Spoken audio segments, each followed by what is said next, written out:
Ce tutoriel vidéo remplace le tutoriel vidéo numéro 76, celui sur la présentation des marqueurs. On va revoir les marqueurs parce qu'en fait il y a eu plusieurs changements et c'est bien de les montrer justement. Je vais ouvrir mon projet de test. Parfait. J'utilise la version de Shotcut qui est la version 21.12.24. C'est la dernière version au moment où j'enregistre. Il faut savoir qu'une version 22 est en préparation avec une correction de certains bugs, dont un bug sur les marqueurs. Donc, je vais montrer après. Donc, je valide. Je vais retirer en fait ce qu'on a fait la dernière fois. La dernière fois, on avait fait cette petite animation avec la cloche. Hop, je supprime. Voilà. C'est parfait. Et je vais représenter les marqueurs. Alors les marqueurs, c'est quoi? Les marqueurs, ce sont des éléments qui permettent de marquer, comme leur nom l'indique, des moments dans la ligne de temps. Voilà, des moments soit de durée par rapport au projet, soit d'instant par rapport au contenu du projet, ou alors des durées en fait sur le projet, mais une durée qu'on va peut-être exporter par la suite. Pour ajouter un marqueur, on a cette icône-là. Cette icône-là, marqueur. La touche de raccourci, c'est la touche M. Donc, en fait, on se place où on veut mettre un marqueur dans la vidéo. Et on clique sur cette icône et ça ajoute un marqueur ici. Marqueur qui est en orange parce que la dernière fois que j'ai utilisé un marqueur, je l'ai fait en orange. Voilà. Donc, ça prend la dernière couleur qui a été enregistrée normalement. On peut aussi appuyer sur la touche M du clavier. Tac, ça ajoute un marqueur. Ici, c'est indiqué marqueur créé. Maintenez CTRL enfoncé. Alors, je remets. Maintenez CTRL enfoncé, puis cliquez et faire déplacer pour créer une plage. C'est-à-dire pour créer un marqueur de durée. Donc, si je me mets sur un marqueur, j'appuie sur CTRL et je clique déplace, je crée en fait une zone marquée qui en fait permet de définir une zone de mon projet que je peux ensuite exporter. C'est-à-dire qu'ici, il s'appelle marqueur 3. Et comme c'est une durée, si je vais dans exporter, ici à la place de source timeline, je peux mettre source marqueur 3. Et puis en exportant ça, je vais exporter seulement cette partie-là. Ce qui est très pratique. Parce que, en fait, je vais remettre tout bien comme il faut. À quoi ça sert ça? Par exemple, imaginez que vous avez fait un live et vous avez peut-être 3 heures de vidéo. Et vous avez peut-être fait un live sur Twitch ou ailleurs. Et puis, ces 3 heures de vidéo, vous ne voulez pas les uploader en vidéo YouTube de 3 heures parce que c'est trop long. Donc, vous dites, je vais faire 3 vidéos de 1 heure. Donc, ce que vous faites, c'est que vous faites votre projet. Vous avez votre grande vidéo de 3 heures. Et vous allez... Voilà, je vais supprimer. Je vais supprimer les marqueurs. Je supprime tout. Voilà. J'ai une grande vidéo de 3 heures. On va prendre une vidéo qui dure longtemps. Je crois que celle-là dure longtemps. Voilà. Supprimer.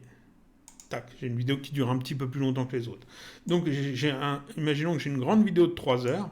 Et je vais mettre ici je vais faire ici. Je fais une coupe. Ça fait 1 heure. Je fais une coupe ici. Là, j'ai 3 bouts de 1 heure, on va dire.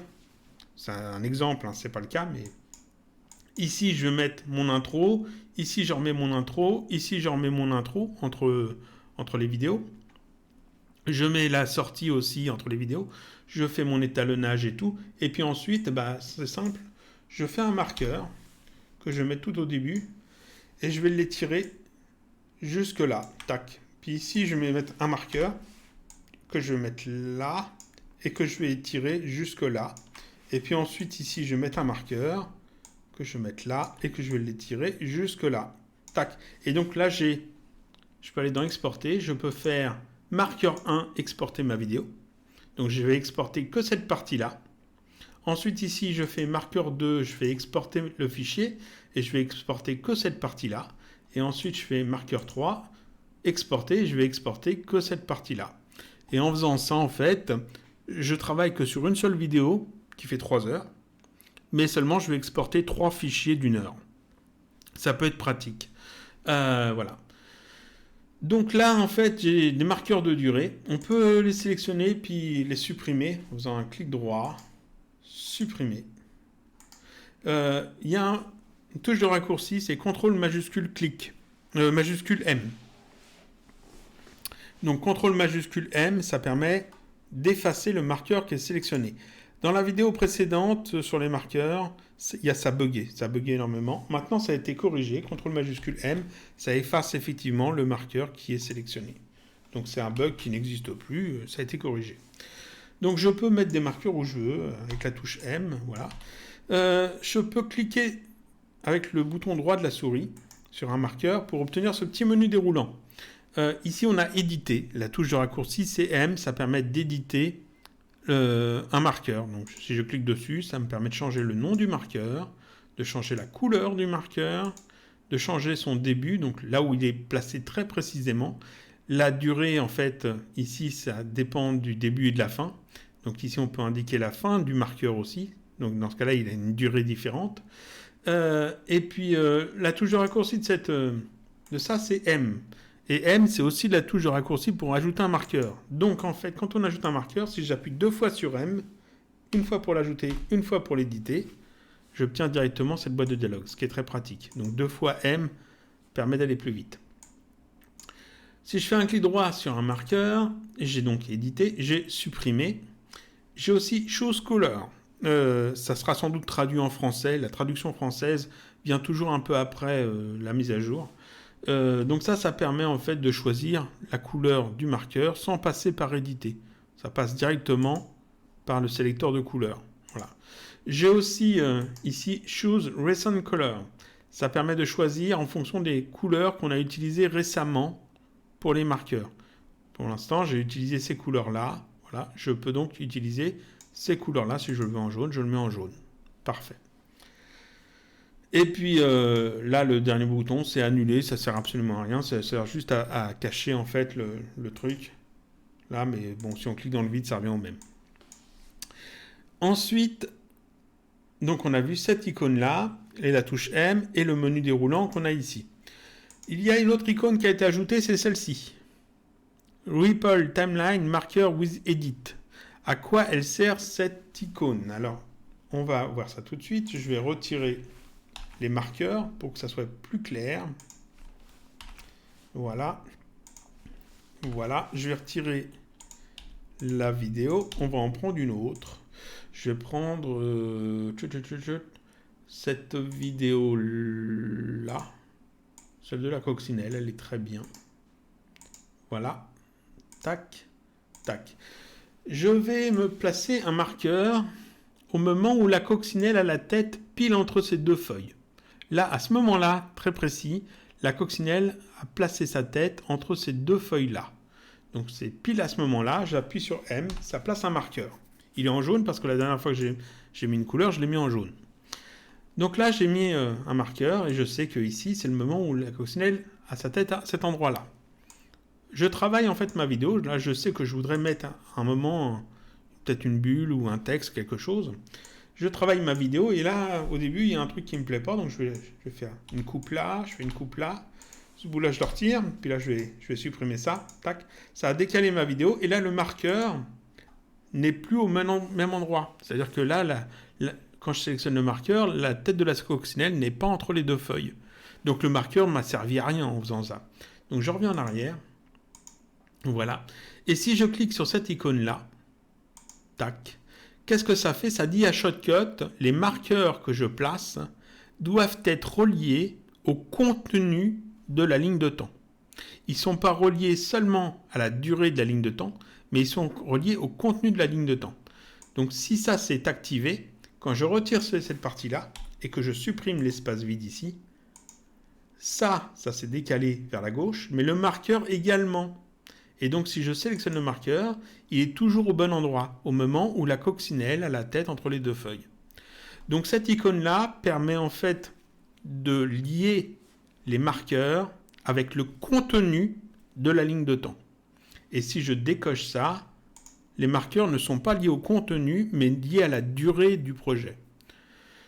C'est très important parce que ce que j'ai montré juste avant, le fait de pouvoir dire je découpe une grosse vidéo de 3 heures en vidéo d'1 heure, il faut que les marqueurs ne soient pas liés au contenu. Parce que je veux pouvoir faire des coupes. Il faut que les marqueurs soient placés toutes les heures. Imaginons, j'ai une vidéo où je veux que toutes les 10 minutes, il y ait un logo qui s'affiche. Il faut que je place mes marqueurs à toutes les 10 minutes dans mon projet. Et quand je fais des modifications, je veux que ces marqueurs restent à toutes les 10 minutes. Donc dans ce cas-là, je ne coche pas ça. Mais si les marqueurs doivent être liés au contenu, je coche ce truc-là. Voilà, c'est juste le petit truc à savoir. Ensuite, qu'est-ce qui est utile dans les marqueurs? Alors, je vais en mettre plusieurs. Voilà. Les marqueurs peuvent servir à placer des éléments dans la ligne de temps. Étant donné que les marqueurs sont très précis, c'est-à-dire que je peux faire un clic droit édité et ici indiquer une valeur très précise, je peux ensuite prendre, par exemple, une couleur, un logo, un texte, n'importe quoi, et là, comme le magnétisme est activé, aller placer l'élément pile à l'endroit du marqueur. Parce que maintenant, les marqueurs sont aimantés, le contenu est aimanté à la position des marqueurs. Et ça, c'est très pratique. Ensuite, qu'est-ce qui est intéressant dans les marqueurs? On peut les renommer forcément. Et ensuite, on a ici affichage. Et ici, on a une nouvelle fenêtre, marqueur. Alors, moi, je l'ai déjà mis là. On va la détacher parce que par défaut, elle n'est pas attachée. Tac. Par défaut, c'est comme ça, vu que c'est une nouvelle fenêtre. Donc, vous allez dans affichage, vous sélectionnez marqueur. Ça vous affiche cette fenêtre qui contient en fait tous les marqueurs que vous avez ajoutés dans votre projet. Vous pouvez, vous voyez, juste cliquer dessus pour passer d'un marqueur à l'autre. Vous pouvez tout à fait sélectionner un marqueur, par exemple le marqueur 3 qui est ici, et faire supprimer ce marqueur en cliquant sur le petit moins qui est là. Tac. Et vous pouvez placer votre ligne de lecture où vous voulez et faire le petit plus pour ajouter un nouveau marqueur. Vous pouvez choisir le marqueur, changer son nom, marqueur 3B par exemple. Voilà, il s'appelle donc marqueur 3B. Vous pouvez choisir sa couleur, on va le mettre en vert. Voilà, c'est un marqueur qui est en vert. Ici, son début, sa fin, vous connaissez la durée. Ici, vous pouvez faire une recherche dans tous les marqueurs que vous avez ajoutés, si vous en avez vraiment beaucoup. Et puis, si vous voulez retirer tous les marqueurs, vous avez ce petit menu déroulant. Ici, vous pouvez faire Remove All Markers, retirer tous les marqueurs. Et ça retire tous les marqueurs. Ensuite, une fonction qui est super pratique, si vous faites des vidéos YouTube, c'est d'utiliser les marqueurs pour faire des chapitres de votre vidéo YouTube. Alors, il y a un bug, donc je vais vous donner la bonne méthode. Si vous faites votre projet YouTube, vous faites votre vidéo, si vous mettez vos marqueurs pour faire vos chapitres YouTube, c'est pas une bonne idée. C'est pas bon, ça, vous allez avoir un problème. Parce que vous allez sans doute utiliser des transitions et les marqueurs et les transitions en ce moment, ça bug. Dans cette version-là de Shotcut, ça bug. Mais ça buggera plus dans les versions suivantes, donc il faudra voir si vous avez une version plus récente. Imaginons que je fais ma vidéo YouTube, donc on va mettre ça, puis après on a ça, tac, et puis après on a ça, paf. J'utilise les marqueurs, je coupais le son. J'utilise les marqueurs pour définir différents endroits dans ma vidéo où je sais que je vais mettre du texte et tout, etc. Donc je peux utiliser mes marqueurs comme des marqueurs pour m'aider au montage. Aucun problème, je peux les renommer, leur donner des couleurs, etc. Pas de souci. Jusque-là, il n'y aura aucun bug, tout va fonctionner comme il faut. Ensuite, j'exporte ma vidéo. Donc j'exporte ma vidéo YouTube. Je vais retirer tout ça. Je vais retirer tous les marqueurs. Marqueurs. Retirer tous les marqueurs. Cette fenêtre-là, d'ailleurs, c'est bien de pouvoir la docker, en fait. Là. Tac. Comme ça, on l'a en onglet, puis on peut aller la placer où on veut. Je la mets là, moi. Donc, voilà. Et puis, vous avez exporté votre vidéo YouTube. Donc, vous avez un fichier MP4 qui correspond en fait à votre fichier uploadé sur YouTube. Je vais en prendre une que j'ai déjà fait, voilà. La 78, le tuto 78. Vous l'ouvrez dans Shotcut, dans un nouveau projet, et vous la placez en fait dans votre ligne de temps. Voilà, donc là vous avez votre vidéo YouTube telle qu'elle est uploadée sur YouTube, avec votre intro, avec l'outro à la fin, le moment où vous dites au revoir, etc. Et puis tout ce qui se passe. Et là, en fait, vous allez utiliser les marqueurs pour créer les chapitres de vidéos YouTube. C'est-à-dire que vous allez dire, ici au début, vous ne faites rien. Vous allez regarder la fin de votre intro. L'intro se termine là. Donc à ce moment-là, j'appuie sur M, je mets un marqueur, et puis là, c'est le moment où je commence à faire des trucs. Donc ici, en fait, c'est la présentation de l'effet, peut-être. Non, ce qu'on va faire, ce que l'on va faire, par exemple, tac, vous regardez votre vidéo, là, vous savez à peu près ce que vous allez dire dedans.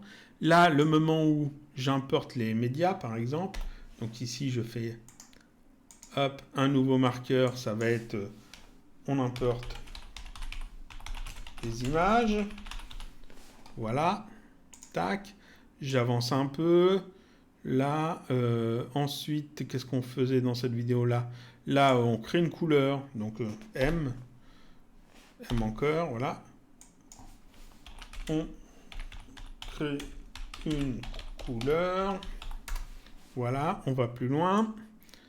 Et vous faites ça pour toute votre vidéo. À chaque fois que vous voulez faire un nouveau chapitre, en fait, dans votre vidéo, vous allez, alors, ici, on fait l'animation, donc là, M, on anime. Tac, on anime, là, et puis à peu près dans ce coin-là, c'est le moment où on montre le résultat, là, M, on regarde le résultat, voilà, parfait, et puis à la fin ici, il y a les crédits, bon, c'est trop court pour que je le mette, mais bon, donc là j'ai fait mes marqueurs, et puis je les ai nommés, donc à chaque fois on a un petit texte, qui disent ce qu'on fait. Voilà. Et donc, je veux que sur YouTube, quand je mets ma vidéo, j'ai des chapitres qui correspondent à ces marqueurs. Et bien, comment je fais? Je fais Fichier, Exporter, Marqueur as Chapter. Marqueur comme chapitre.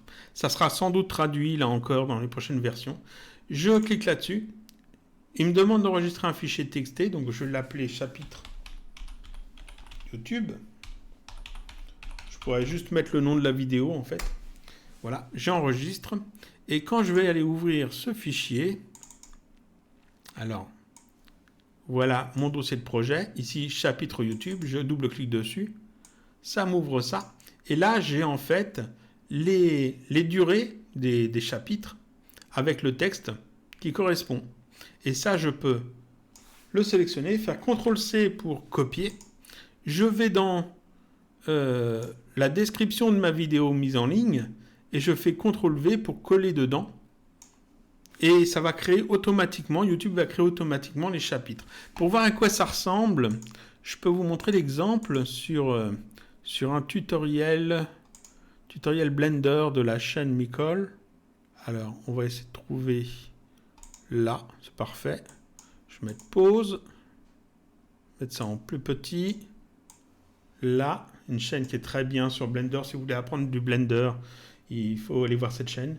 Donc là, si vous regardez la barre de défilement en bas, vous voyez qu'il y a des zones différentes. Vous voyez que c'est coupé, puis il y a des éléments différents. Et à chaque fois, il y a un titre. Ici, c'est introduction.